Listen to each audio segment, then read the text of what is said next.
তো hi guys, চলো চলে এসেছি থার্ড পার্ট নিয়ে নিকো পার্কের। তো এর আগে যারা যারা দেখেছো হয়তো দেখে ফেলেছো, আমার দুটো পার্ট ছাড়া হয়ে গেছে নিকো পার্কের। তো ওয়াটার পার্কের ভিডিওটা আমি আপলোড করে দিয়েছি। তো চলো এবার পার্কের ভিডিওটা করা যাক। তো পার্কে যাচ্ছি, এই যে সামনেই ব্রিজটার থেকে ক্রস করে আমরা এখন চলে যাব ঘোস্ট হাউস। মানে আমি এটাকে নাম দিয়েছি ঘোস্ট হাউস, বাট এটা ঘোস্ট হাউস না। তো চলো দেখাচ্ছি, অনেকেই হয়তো গেছো এই নৌকা করে। দেখো কত কত কঙ্কালের মধ্যে এই নৌকাগুলো বানানো আছে। তো এইগুলো সাহায্যেই আমরা যাব। তো সবাই উঠে পড়েছি এর মধ্যে। এই যে আমি রয়েছি, আমার বোন রয়েছে, আফ্রিদ রয়েছে। তো চলো এর ভেতরে যাওয়া যাক। এই ভেতরের সিনারিটা তোমাদেরকে দেখাবো। মানে দেখছো কঙ্কালের হাড্ডির মধ্যে থেকে আমরা ভেতরে গুহার মধ্যে ঢুকছি। তো ঢুকেই এখানে দেখতে পাচ্ছি মানে কি অসাধারণ মানে ভাবে বানিয়েছে। মানে বোঝাই যাবে না যে আমরা কোনো একটা মানে স্ট্যাচু টাইপের কিছু দেখছি। তো মনে হচ্ছে রিয়েল একটা আওয়াজ রয়েছে, সাউন্ড রয়েছে। যারা যারা এসছে তো সবাই জানো, এদিকে ওদিকে মানে জাস্ট দেখে কি বলবো। দেখো সবাই, তোমাদেরকে দেখাচ্ছি কতটা সুন্দর লাগছে। এর ভেতরেই গাইস আমাদের 4 থেকে 5-6 মিনিটের মতন টাইম লেগেছে এটার ভেতরে পুরো কভারটা ঘুরতে। মানে এত সুন্দরভাবে করে রেখেছে না, যে সবাই দেখে ভাববে এগুলো রিয়েল, বাট সবকটাই স্ট্যাচু। তো চলো এগিয়ে যাওয়া যাক। প্রচণ্ড অন্ধকার, কিছু দেখা যাচ্ছে না, অর্ধেক লাইটই সেদিন বন্ধ ছিল। তো চলো তোমাদের সাথে এগুলোই শেয়ার করছি। যাদের যাদের আমার ব্লগটা ভালো লাগবে প্লিজ লাইক, সাবস্ক্রাইব আর কমেন্টটা করে দিও প্লিজ প্লিজ প্লিজ। আমার মানে নতুন অ্যাকাউন্ট সবাই জানো, বাট এর আগেও অনেক ব্লগ ছেড়েছিলাম, মাঝে বন্ধ করে দিয়েছিলাম। তো আবার ওপেন করেছি বলেই এত প্রবলেম হয়েছে আমার। তো এই দেখো আগেকার যুগে মানে যেইগুলো রাজা রানীরা ছিল আর কি, তো সেই রানী বসে রয়েছে চারিদিকে, সেনাপতিগুলো রয়েছে, মানে চাকর যারা কাজ করে আর কি তারা। এই যে আগেকার যুগের মূর্তি এগুলো সবাই অবভিয়াসলি দেখেছো, আমাদের বইতে এতে রয়েছে এগুলো মূর্তি। আর এই যে দরজাটা খুলে যাচ্ছে দেখো, মানে যেদিকেই তাকাচ্ছি বাপরে বাপ কত ভয়ঙ্কর ভয়ঙ্কর জিনিস আসছে। তো চলো এগিয়ে যাওয়া যাক, এরপরে দেখি কি আসছে। আরে বাবা, এটা কোথায় আসলাম বলো তো।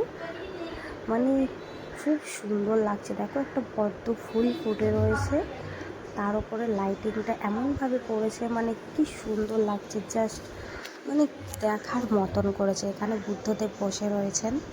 তো মানে খুব সুন্দরভাবে বানিয়েছে বুদ্ধদেবের একটা মূর্তির সেট পুরো, মানে যেমনভাবে আর কি রাখা থাকে ঠিক এইদিকে শুয়ে রয়েছেন। মানে অনেকটা সুন্দরভাবে পুরো এই জায়গাটা কভার করেছে। তো এর পরের সিনারিটা চলো দেখি। তো এগিয়ে যাচ্ছি, অন্ধকার, মানে অন্ধকারটা পেরিয়ে যে লাইটিংগুলো আসছে, মানে এদিকে চামবাদুর দেখো ঝুলছে, বুঝতে পারছো কি জানি না, বাট তোমাদের দেখানোর চেষ্টা করছি। এদিকে দেখো মানে ভূতের অনেক কিছু ভূতের রয়েছে। তো চলো এগিয়ে দেখাচ্ছে। এই দেখো জেলের মধ্যে বন্দি একটা ভূত, রাক্ষসের মতন কেমন করে তাকিয়ে আছে, আর আওয়াজ সেই ভয়ঙ্করের। এই দেখো উপর থেকে ভূত দেখছে আমাদেরকে। এই দেখো এইদিকে দেখো কি করছে, বাপরে বাপ, শ্মশানে নিয়ে যাচ্ছে কঙ্কালরা লাশ। এখানে একটা বডি শোয়ানো আছে, এদিকে একটা ভূত হাসছে। মানে যা কি বলবো, কি ভয়ঙ্কর এর ভেতরটাতে লাগছিল এই সিনটা, জাস্ট মানে ভূতের বলাই যায়। তো এদিকে আবার জঙ্গলে ঢুকে গেছি আমরা।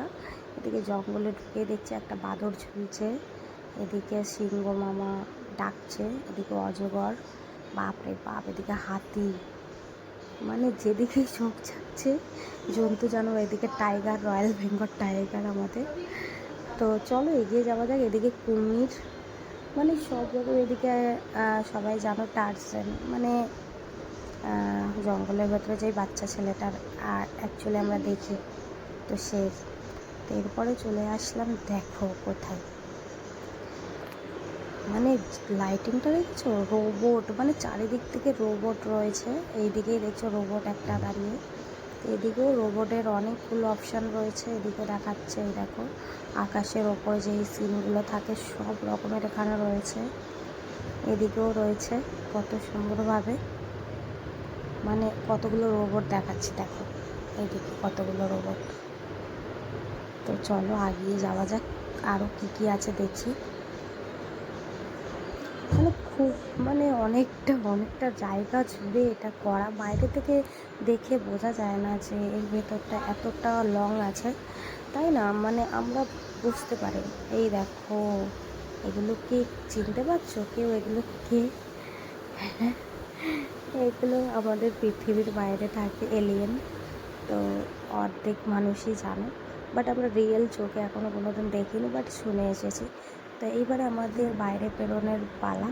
তো আস্তে আস্তে আমরা বাইরে বেরোচ্ছি। চলো তাহলে এবার বাইরে বেরোনো যাক। তোমাদের ভিডিওটা কেমন লাগছে অবশ্যই কমেন্টে জানিও। আর আমার নাম হচ্ছে তানিয়া। আমার ব্লগ তোমরা কেমন দেখতে পছন্দ করো না করো আমাকে অবশ্যই জানিও প্লিজ কমেন্টে। আর দেখতে পাচ্ছ আমরা মানে কি সুন্দরভাবে জায়গাটা কভার করে পুরো বেরালাম। আর এখান থেকে বেরাতে বেরাতে পুরো ঘেমে গেছি, এতটাই গরম লেগে গেছে আমার কি মানে এখানে সবারই গরমে খুব অবস্থা খারাপ হয়ে গেছে। তো দেখতেই পাচ্ছ এখান থেকে বেরিয়ে চলে এসেছি এইটাতে। তো এইটাতে ওঠাতে মানে এতটাই মানে রিস্ক আমরা বুঝতে পারিনি। তবুও চলো ওঠাই যাক, আমি ভাবলাম চলো উঠি। তো এর মধ্যে উঠে দেখো, জাস্ট এখন দেখে অত ভয় লাগছে না। দেখো এবার কভারটা দেখো, মানে এই যে আমরা নিচে রয়েছি, ওই যে ওপরটা দেখা যাচ্ছে, ওই ওপর থেকে আমাদের নিয়ে যাওয়া হবে, মানে ওখান থেকে পড়বো। এই যে জাস্ট ওপরে উঠছি, ওপরে ওঠার সময় অতটা ফিলটা খারাপ ছিল না, বাট নিচে নামার সময় প্রচণ্ড খারাপ ছিল। সবাই আমাকে ফোন হাতে ধরতে বারণ করছিল, কারণ খুব রিস্কি এখানে। আমার খুব প্রচণ্ড এখানে ভয় লেগে গেছে নামার সময়, নামাটা মানে রিস্কি হয়ে গেছিলো। তো নামার সময়টায় আমার খুবই ভয় লেগে গেছে, মানে আমি বুঝতে পারিনি এতটা ভয়ঙ্কর। তো এই জায়গাটায় নামার সময়টায় জাস্ট কী একটা বলবো, মানে প্রচণ্ড ভয় লেগে গেছে।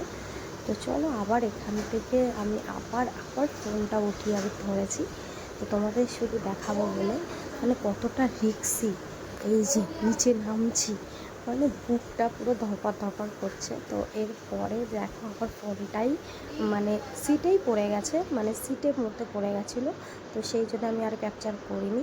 তো এখান থেকে বেরিয়ে আমরা এই যে চলে যাচ্ছি। চলো একটু ট্রেন দেখাই তোমাদেরকে। এই যে ট্রেনের সাথে একটু আলাপ করিয়ে দিই। এই যে ট্রেনটা কিন্তু পরে চলো, পরের ব্লগে আসবে। তো আজকের ব্লগটা কেমন লেগেছে তোমরা জানিও। টাটা।